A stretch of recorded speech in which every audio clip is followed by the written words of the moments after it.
right, it's me, Lori Sue, and I just wanted to share with you some thoughts I had today about happiness. A story's told about Orville and his brother, the Wright brothers, right? The first ones to invent the flying machine. His father was so nervous and worried about them that he would not allow them. He made them promise that they would not fly together. He was so sure that he might lose them. And so they didn't. In every flight they tried, they were not together until one. Their dad went ahead and gave them consent to fly together. So they both jumped in together, and then they invited their dad, who at the time was like 82, to come fly with them. And Orville took him up, and it said that when he was up in the air, he was so excited about it. It was so exciting that he hollered out, higher, Orville, higher. Today I wanted to talk to you about that, a higher joy, a joy that's so fulfilling, so happy inside, it's everlasting, like it doesn't go away. And part of that is a true love and a true gratitude. We talked about things that we love to do. What do you enjoy doing? One of the gals that was in our group, we were talking about things that bring us so much joy. And one of them talked about skiing. She just loves to go up in the lift knowing she doesn't have to hike up through that snow and hardship, and she can get off the chair and just zoom, glide down the hill. How exciting skiing is for her, and the snow and the beauty.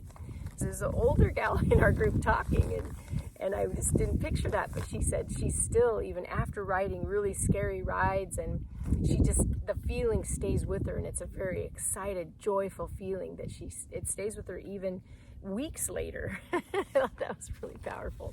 But when she was talking, and when each of these gals were talking, I could sense the joy that they had, but I could also feel like, okay, so there's times when we don't feel that, and there's times not all of us are happy, even though we all want to be happy. I think everyone on the earth wants to be happy, but why is it so hard, and why don't all of us have it? And I was thinking about these particular people talking about their joy and how they lit up when they talked about it. And I thought, you can hang on to that joy when you love it and you're grateful for it. But there still is a deeper joy that you can bring to others, that you can find for yourself. And that's in connection with the divine. And in living a life that's a life with higher principles, and a life that brings a deeper joy that's everlasting. So that's what I was wanting to talk about today.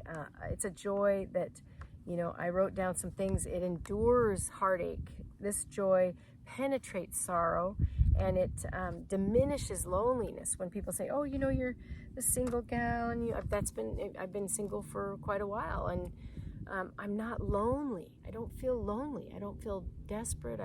I look around even where I'm at sitting right now, and I think I'm just filled with joy and gratitude, and I don't feel alone. I don't feel lonely. I love being with others, and I like participating in all kinds of activities with other people, but I'm not lonely. I don't need to, I don't feel that. I guess there's times when we are sorrowful and down, and I want to encourage those of you who are feeling sad more often than joy, and you're feeling like it's become too dark. Reach out and get that therapy that you need, that counseling, whatever it is, that mental health help, because there are practitioners that's their joy, and that's their skill, and that's their delight to work and help people get out of that and see them get better and have more joy. There's a scripture that talks about how God made everything for us to please the eye and to gladden the heart. So knowing that is also a blessing. So my favorite thing is to be out in nature. I finally got back out and hiked. I don't even think my sons know that I haven't hiked since Rufio. That's the first time. And it was such a joy to be up in the, even though I'm sore today, it was such a joy to be out in nature, to hear the rushing water, to feel the dew, and because it was misty, raining, and to just see and hear all that was out there. And that is refreshing, and it is a joy. And I think that's why I do it.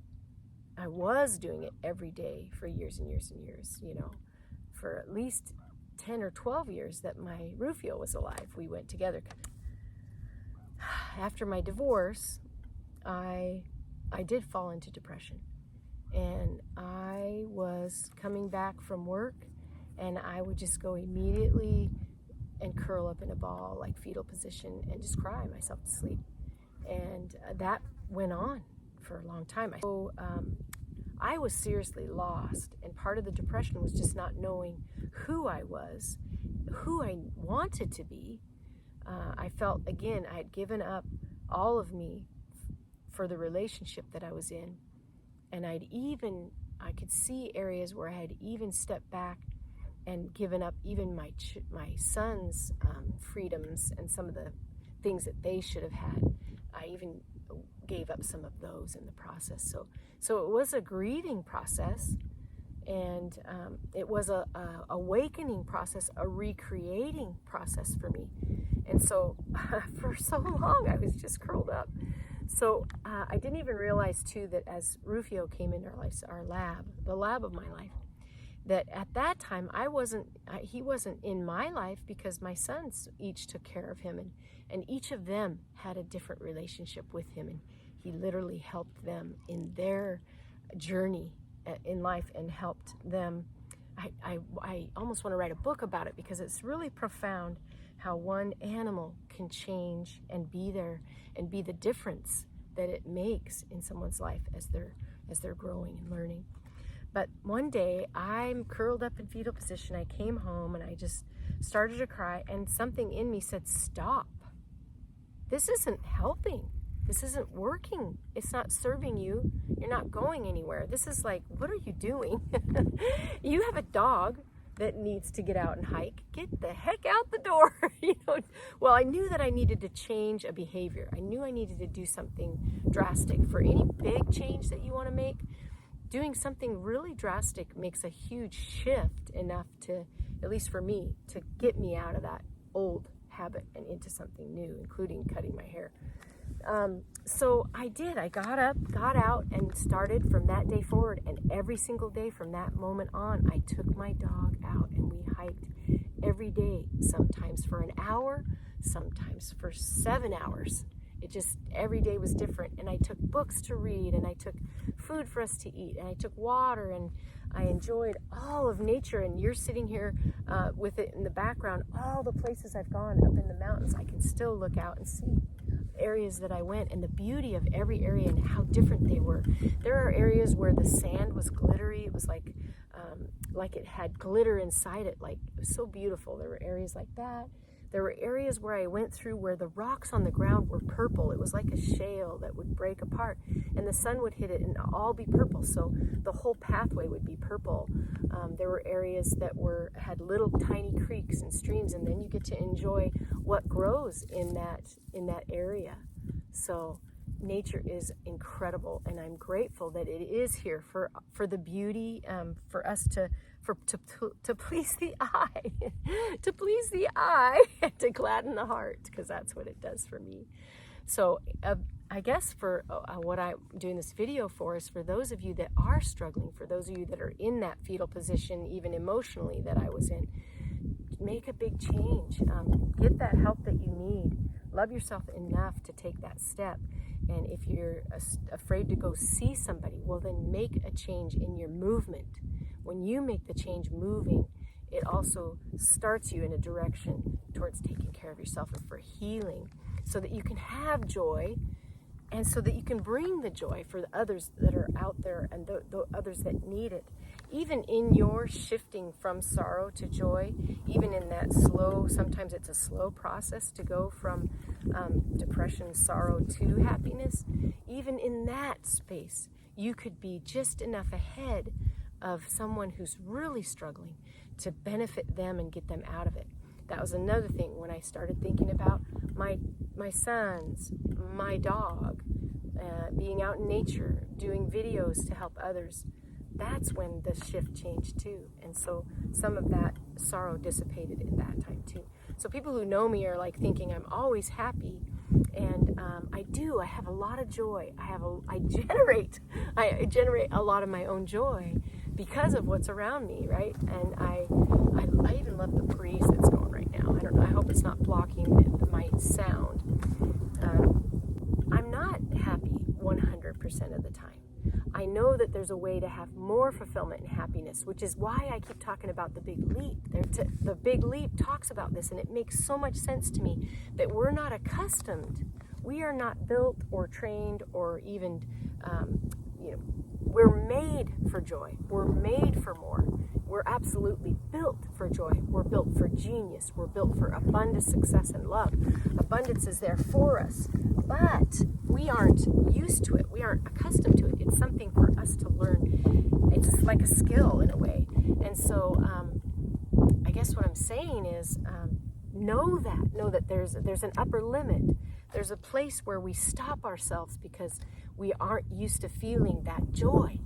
And sometimes we feel we don't deserve it. Sometimes we feel, something bad will happen if it's too good, or that we're not worthy enough of it. We haven't worked hard enough to have the joy.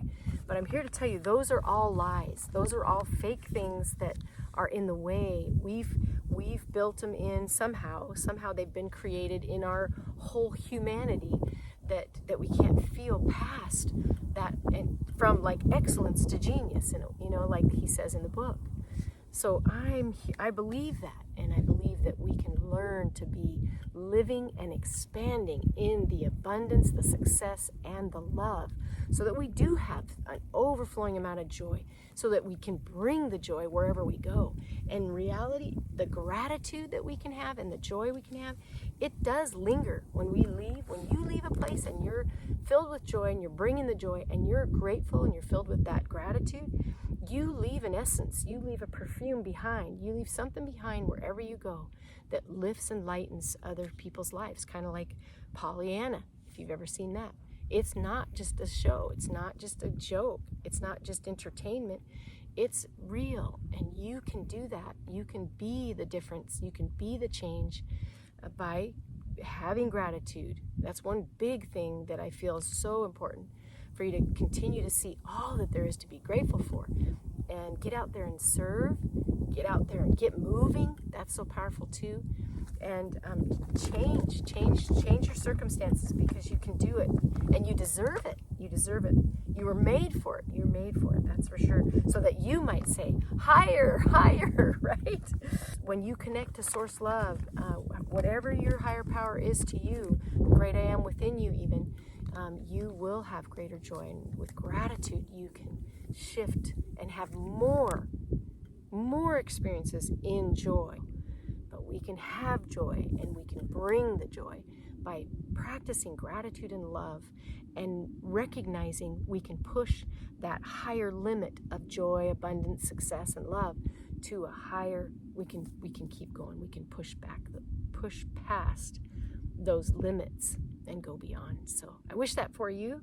I'm thankful for you listening to my video here. Like and subscribe if you want to know more and you want to hear more about ways to become happier and more joy-filled, ways to just improve your life in all areas, because that's what I'm working on for me. Recreating yourself and practicing gratitude and seeing how powerful it is to create abundance in your own life. And I look forward to seeing you again next time. Make it a great day. We'll see you again. Bye.